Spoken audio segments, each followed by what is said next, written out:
Hello good morning दोस्तों। आज हम 71 बीपीएससी क्लास पीटी बीपीएससी घटना चक्र क्लास 27 देखने जा रहे हैं। क्लास 26 तक का आपका वीडियो अपलोड कर दिया गया है, जो कि आपका प्ले लिस्ट बना हुआ है उसमें है। और पॉलिटी का भी क्लास चल रहा है, जो कि 7 बजे वीडियो अपलोड किया जा रहा है, और हिस्ट्री का 10 बजे। और ये डेली कंटिन्यू क्लास हो रहा है, लेकिन आपको चैनल का शेयर सब्सक्राइब कमेंट करिए। और बीपीएससी के लिए लूसेंट ही काफ़ी महत्वपूर्ण है, जो कि ये भी वीडियो अपलोड कर दिया जा रहा है कंटिन्यू। आने वाले समय में नेक्स्ट मंथ से आपका करंट अफेयर्स का भी क्लास होगा, और करंट अफेयर्स के साथ साथ टेस्ट सीरीज भी होगा। तो चलिए देखते हैं आज का क्लास। स्वराज पार्टी का गठन 1923। आज यहाँ से चलेंगे, उसके पहले तक आपका क्लास करा दिया गया है। Question number first, C R Das एवं मोतीलाल नेहरू ने कांग्रेस के भीतर स्वराज पार्टी किस उद्देश्य से बनाई थी? तो पहला का सी, राज्य परिषदों के चुनाव में भाग लेने हेतु। जनवरी 1923 ईस्वी में गया में सी आर दास एवं मोतीलाल नेहरू ने स्वराज पार्टी का गठन किया था। सी आर दास इसके अध्यक्ष तथा मोतीलाल नेहरू इसके महासचिव बने थे। यह पार्टी कांग्रेस के भीतर ही रहते हुए परिषदों के चुनाव लड़ने के उद्देश्य से गठित की गई थी। इसने राज्य परिषदों के साथ केंद्रीय विधान परिषद के चुनाव में भी प्रतिभाग किया तथा अच्छी सफलता हासिल की थी। इनका वास्तविक उद्देश्य इन सभाओं में प्रवेश कर अपनी बात रखना तथा सरकार के साथ सहयोग करना था। क्वेश्चन नंबर 2, स्वराज दल की स्थापना असफलता के बाद हुई। किसके असफलता के बाद? तो असहयोग आंदोलन के। दूसरा का ए, सहयोग आंदोलन की असफलता के बाद स्वराज पार्टी कांग्रेस खिलाफत स्वराज पार्टी का गठन जनवरी 1923 ईस्वी में सी आर दास और मोतीलाल नेहरू ने किया था। सी आर दास इसके अध्यक्ष और मोतीलाल नेहरू महासचिव थे। स्वराज पार्टी ने अपने को कांग्रेस के अभिन्न हिस्से के रूप में प्रचारित किया, साथ ही अहिंसा और असहयोग के प्रति अपनी वचनबद्धता को दोहराया। क्वेश्चन नंबर 3, स्वराज पार्टी का गठन किसकी असफलता के बाद हुआ? तो असहयोग आंदोलन। तीसरा का ये, स्वराज पार्टी की स्थापना किसने किया था? तो चित्तरंजन दास एवं मोतीलाल नेहरू। क्वेश्चन नंबर 5, 1923 ईस्वी में स्वराज पार्टी का गठन किसने किया? तो पांचवा के सी आर दास एवं मोतीलाल नेहरू। क्वेश्चन नंबर 6, बिहार में स्वराज दल का गठन किसने किया? तो छठा का ये, श्री कृष्ण सिंह ने। बिहार में स्वराज दल का गठन किसने किया? तो श्री कृष्ण सिंह ने। असहयोग आंदोलन की असफलता के बाद स्वराज पार्टी कांग्रेस खिलाफत स्वराज पार्टी का गठन जनवरी 1923 ईस्वी में सी आर दास और मोतीलाल नेहरू ने किया। सी आर दास इसके अध्यक्ष एवं मोतीलाल नेहरू इसके महासचिव थे। बिहार में स्वराज दल की शाखा का गठन हुआ जिसका नेता श्री कृष्ण सिंह बनाया गया। क्वेश्चन नंबर 7, स्वराज दल की स्थापना बिहार में किसने की थी? तो श्री कृष्ण सिंह ने। सातवां का बी। क्वेश्चन नंबर 8, वर्ष 1923 में स्वराज पार्टी का गठन एक समूह के रूप में इनमें से किस संगठन में से हुआ था? तो आठवां का बी, कांग्रेस से। क्वेश्चन नंबर 9, स्वराज आम जनता के लिए होना चाहिए, केवल वर्गों के लिए नहीं, के प्रसिद्ध सूत्र की घोषणा किसने की थी? नौवां के ये, सी आर दास ने।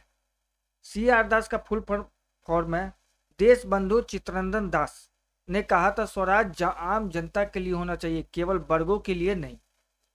अब चलिए साइमन कमीशन से रिलेटेड क्वेश्चन देखते हैं। 1927 साइमन कमीशन। और इसके साथ दोस्तों ज़्यादा से ज़्यादा चैनल को शेयर एंड सब्सक्राइब करिए। और काफ़ी स्पीड तरीके से आपका क्लास लिया जा रहा है, जो कि 1 से 2 बार पढ़ने का प्रयास करिए।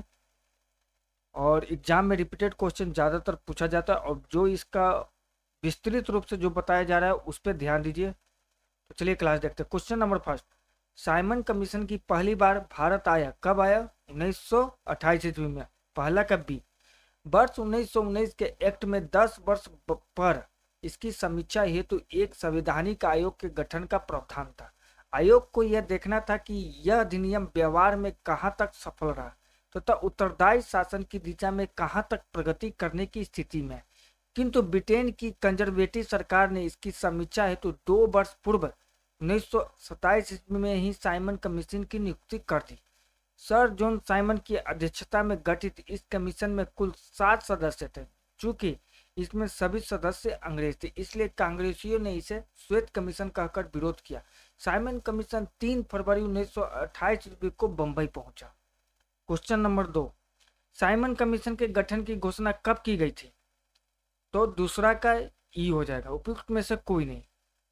वर्ष 1919 के मॉन्टेग्यू चेम्सफोर्ड सुधार भारत सरकार अधिनियम 1919 में 10 वर्ष पर इसकी समीक्षा हेतु एक संवैधानिक आयोग का गठन का प्रावधान था।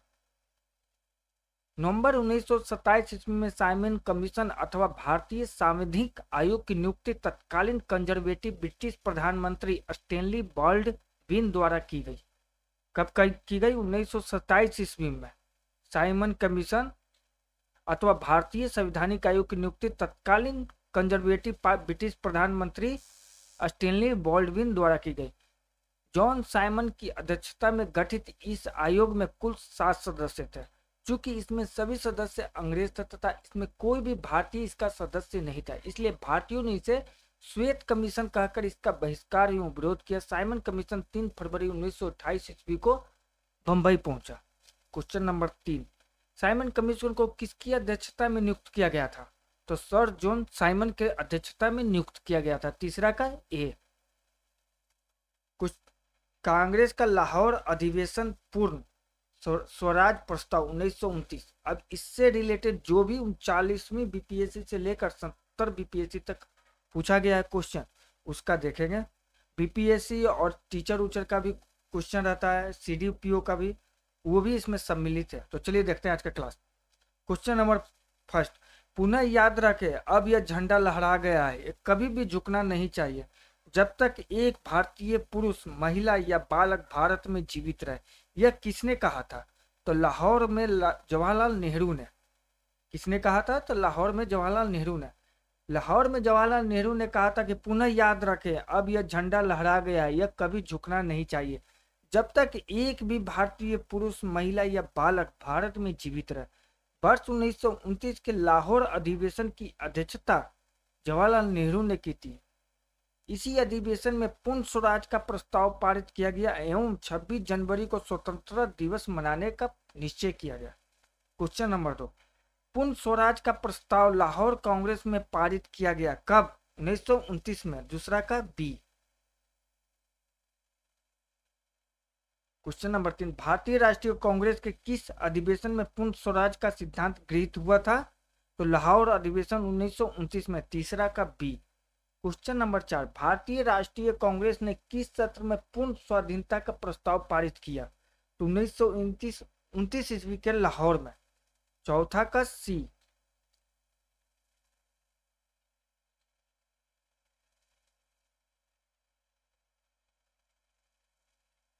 क्वेश्चन नंबर 5, 1929 ईस्वी में लाहौर में आयोजित भारतीय राष्ट्रीय कांग्रेस के अधिवेशन का अध्यक्ष कौन था? तो जवाहरलाल नेहरू। पांचवा का सी। क्वेश्चन नंबर 6, भारतीय राष्ट्रीय कांग्रेस द्वारा किस दिन को पूर्ण स्वराज दिवस घोषित किया गया? तो 26 जनवरी 1930 ईस्वी को। क्वेश्चन नंबर 7, वर्ष 1929 ईस्वी में लाहौर में आयोजित भारतीय राष्ट्रीय कांग्रेस के अधिवेशन का अध्यक्ष कौन था? तो 7वां का सी, जवाहरलाल नेहरू।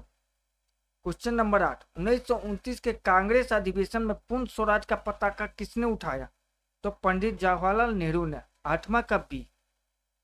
अब सविनय अवज्ञा आंदोलन से रिलेटेड जितने भी क्वेश्चन पूछा गया 39वीं से लेकर 70 बीपीएससी तक, अब उसका क्वेश्चन का देखते हैं। और इसका जो भी विस्तृत रूप से पढ़ाया जा रहा है दोस्तों, इसको 1 से 2 बार पढ़ने का प्रयास करिए, ये काफी ही महत्वपूर्ण है। और रिपीटेड क्वेश्चन ज्यादातर बीपीएससी में पूछा जाता है। और चैनल को ज्यादा से ज्यादा शेयर एंड सब्सक्राइब करिए। तो चलिए क्लास देखते हैं।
सविनय अवज्ञा आंदोलन। क्वेश्चन नंबर फर्स्ट, दांडी यात्रा की गई कब? पहला का डी, 1930 में। महात्मा गांधी ने 12 मार्च 1930 ईस्वी को नमक सत्याग्रह शुरू किया। उन्होंने साबरमती आश्रम से 80 सहयोगियों गांधी सहित कुल 81 के साथ सत्याग्रह के लिए कूच किया। 24 दिनों की लंबी यात्रा के बाद उन्होंने 6 अप्रैल 1930 ईस्वी को दांडी में सांकेतिक रूप से नमक कानून भंग किया। नमक कानून तोड़कर औपचारिक रूप से सविनय अवज्ञा आंदोलन का शुभारंभ किया। सविनय अवज्ञा आंदोलन गांधी जी के नेतृत्व में पूरे देश में फैल गया। तमिलनाडु में गांधीवादी नेता सी राजगोपालचारी ने तिरुचेनगोड आश्रम से तिरुचिरापल्ली के वेदारण्य तक नमक यात्रा की। महात्मा गांधी ने 12 मार्च 1930 ईस्वी को नमक सत्याग्रह शुरू हुआ, जो कि 80 सहयोगियों के साथ, और गांधी जी के साथ कितने 81, जो कि 24 दिनों की लंबी यात्रा के बाद 6 अप्रैल 1930 ईस्वी को दांडी में सांकेतिक रूप से नमक कानून भंग किया गया। क्वेश्चन नंबर 2, दांडी यात्रा कितने दिन चली थी? तो 24 दिन। दूसरा का सी। क्वेश्चन नंबर 30, 1930 ईस्वी में महात्मा गांधी ने सविनय अवज्ञा आंदोलन कहां से प्रारंभ किया? तो साबरमती से। तीसरा का डी। क्वेश्चन नंबर 4, वर्ष 1930 ईस्वी में महात्मा गांधी ने सविनय अवज्ञा आंदोलन कहां से प्रारंभ किया था? तो दांडी से। चौथा का डी। क्वेश्चन नंबर 5, सविनय अवज्ञा आंदोलन के दौरान महात्मा गांधी के नेतृत्व में प्रसिद्ध दांडी मार्च ने लगभग पूरी दूरी तय की थी। कितना? 241 मील। पांचवा का बी। क्वेश्चन नंबर 6, नमक सत्याग्रह के दौरान बिहार में लोगों ने नमक बनाने के साथ साथ किस कर के विरोध के द्वारा सरकार का विरोध किया? तो छठा का ये चौकीदारी कर का। नमक सत्याग्रह के दौरान बिहार में लोगों ने नमक बनाने के साथ साथ किस कर के विरोध के द्वारा सड़क का विरोध किया? सरकार का, चौकीदार का। क्वेश्चन नंबर 7, नमक सत्याग्रह के दौरान बिहार के लोगों ने नमक बनाने के साथ साथ सरकार के विरुद्ध किस कर का विरोध करने का विकल्प चुना? तो सातवां का ई, उपयुक्त में से कोई नहीं, क्योंकि इसमें से कोई नहीं होगा कुछ, क्योंकि चौकीदारी कर था। क्वेश्चन नंबर 8, गांधी जी के नमक सत्याग्रह का उद्देश्य क्या था? तो आठवां का ई, उपयुक्त में से कोई नहीं, उपयुक्त में से एक से अधिक। गांधी जी द्वारा प्रारंभ नमक सत्याग्रह का उद्देश्य नमक कानून निर्माण पर सरकारी एकाधिकार वाले कानून को निरस्त करना, पूर्ण स्वराज के लिए सविनय अवज्ञा आंदोलन चलाना, आम लोगों के लिए आर्थिक राहत आदि था। जैसे कि आपका सी हो जाएगा भी और ए भी हो जाएगा, और पूर्ण स्वराज ये भी हो जाएगा, यानी A B C. Question number 9, इनमें से किस महिला ने बिहार में नमक सत्याग्रह में सक्रिय भाग लिया? तो नौमा का डी, उपयुक्त में से एक से अधिक।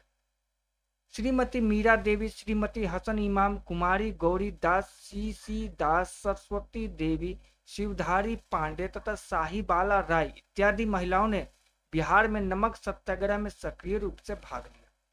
क्वेश्चन नंबर 10, सविनय अवज्ञा आंदोलन की असफलता के बाद गांधी जी ने महत्व दिया, किसका महत्व दिया? तो रचनात्मक कार्य को। सविनय अवज्ञा आंदोलन की असफलता के बाद गांधी जी ने रचनात्मक कार्यक्रम को महत्व दिया। अक्टूबर 1934 ईस्वी में गांधी जी ने अपना पूरा समय हरिजनोत्थान में लगाने के लिए सक्रिय राजनीति से स्वयं को हटाने का निश्चय किया। सितंबर 1932 में गांधी जी ने हरिजन कल्याण हेतु अखिल भारतीय छुआछूत विरोधी लीग की स्थापना की तथा हरिजन नामक साप्ताहिक पत्र का प्रकाशन किया। क्वेश्चन नंबर 11, 6 अप्रैल 1930 ईस्वी को चंपारण में नमक सत्याग्रह का नेतृत्व किसने किया? तो विपिन बिहारी वर्मा ने। 11 का ए। क्वेश्चन नंबर 12, बेगूसराय के चौकीदारी टैक्स के विरुद्ध आंदोलन एक हिस्सा था किसका? सविनय अवज्ञा आंदोलन का। 12 का बी। क्वेश्चन नंबर 13, बिहार के किसानों ने किस आंदोलन में चौकीदारी कर देने से इनकार कर दिया था? तो सविनय अवज्ञा आंदोलन। 13 का डी। क्वेश्चन नंबर 14, भागलपुर में नमक सत्याग्रह का नेतृत्व किसने किया? महादेव लाल सराफ ने। किसने? महादेव लाल सराफ ने भागलपुर में नमक सत्याग्रह का नेतृत्व किया था। क्वेश्चन नंबर 15, प्रभावती देवी किस क्षेत्र की स्वतंत्रता सेनानी थी? तो पटना से। स्वतंत्रता आंदोलन में बिहार की महिलाओं ने महत्वपूर्ण योगदान दिया। इन महिलाओं में सरला देवी, प्रभावती देवी, राजवंशी देवी, सुनीति देवी तथा राधिका देवी प्रमुख है। प्रभावती देवी पटना की स्वतंत्रता संग्राम सेनानी थी। क्वेश्चन नंबर 16, वर्ष 1929 ईस्वी में खुदाई खिदमतगार को किसने संगठित किया था? अब्दुल गफ्फार खान ने। 16 का ए। उत्तर पश्चिमी सीमा प्रांत में खान अब्दुल गफ्फार खान के नेतृत्व में खुदाई खिदमतगार नामक स्वयं सेवक संगठन स्थापित किया गया। इन्हें लाल कुर्ती के नाम से भी जाना जाता है। लाल कुर्ती संगठन ने पठानों की राष्ट्रीय एकता का नारा बुलंद किया और अंग्रेजों से स्वतंत्रता के लिए ब्रिटिश उपनिवेशवाद के विरुद्ध आंदोलन संगठित किया तथा श्रमजीवी की हालत में सुधार की मांग की। ध्यान रहे कि जब अन्य प्रांतों में मुसलमान स्वयं को सत्याग्रह आंदोलन से अलग रख रहे हैं तो उत्तर पश्चिमी सीमा प्रांत के मुसलमानों ने खान अब्दुल गफ्फार खान के नेतृत्व में सविनय अवज्ञा आंदोलन में महत्वपूर्ण भूमिका निभाई थी। गांधी इरविन समझौता। अब इससे रिलेटेड क्वेश्चन देखते हैं, जो कि 39वीं से 70 तक जो भी पूछा गया है क्वेश्चन वो इसमें रहेगा। और ज़्यादा से ज़्यादा चैनल को शेयर एंड सब्सक्राइब करिए, कमेंट करिए। तो चलिए question number first, Gandhi Irwin समझौता कब हुआ था? तो पहला का बी 1931 में। गांधी इरविन समझौता 5 मार्च 1931 को संपन्न हुआ। इस समझौते के अनुसार गांधी जी के नेतृत्व में कांग्रेस सविनय अवज्ञा आंदोलन स्थगित करने के लिए तैयार हो गई। सभी युद्ध बंदियों जिनके विरुद्ध हिंसा का आरोप नहीं था को रिहा करने का आदेश, विदेशी कपड़ा और शराब की दुकानों पर शांतिपूर्ण धरना देने का अधिकार, समुद्र तटीय प्रदेशों में बिना नमक कर दिए नमक बनाने की अनुमति। 5वां, कांग्रेस द्वितीय गोलमेज सम्मेलन में भाग लेने के लिए तैयार हो गई, परंतु इस समझौते ने जनता को निराश किया क्योंकि भगत सिंह, सुखदेव एवं राजगुरु को फांसी न दिए जाने की जनता की मांग को इसमें सम्मिलित नहीं किया गया था।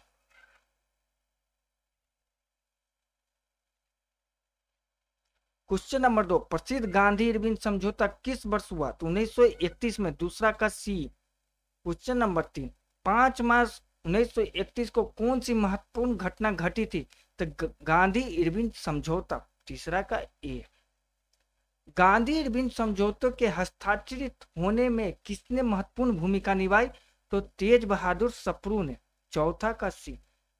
वायसराय इरविन ने देश में सौहार्द का वातावरण उत्पन्न करने के उद्देश्य से 26 जनवरी 1931 को गांधी जी को जेल से रिहा कर दिया। तेज बहादुर सप्रू तथा एम.आर. जयकर के प्रयत्नों से गांधी एवं इरविन के मध्य फरवरी 1931 में दिल्ली में वार्ता आरंभ हुई। 5 मार्च 1931 को दोनों के मध्य एक समझौता हुआ जो गांधी इरविन समझौता के नाम से जाना जाता है। इस समझौते के परिप्रेक्ष्य में सरोजिनी नायडू ने गांधी और इरविन को 2 महात्मा की संज्ञा दी थी। किसने संज्ञा दी थी? तो सरोजिनी नायडू ने गांधी और इरविन को 2 महात्मा की संज्ञा दी थी।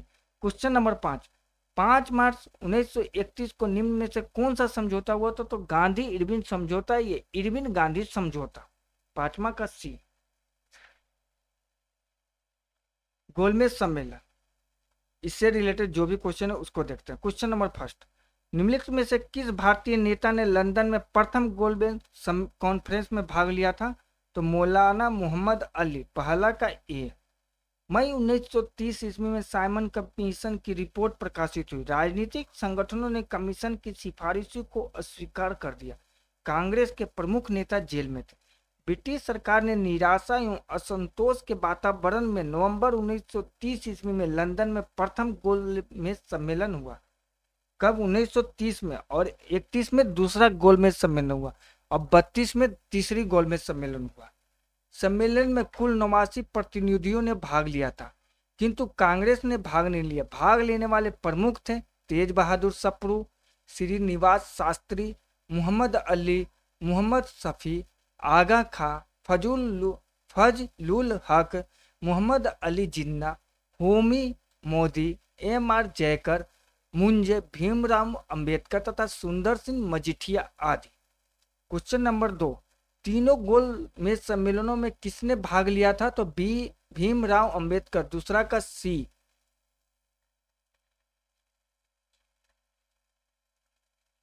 क्वेश्चन नंबर 3, निम्न में से कौन सा गोलमेज सम्मेलन 1932 में हुआ था? तो तीसरा।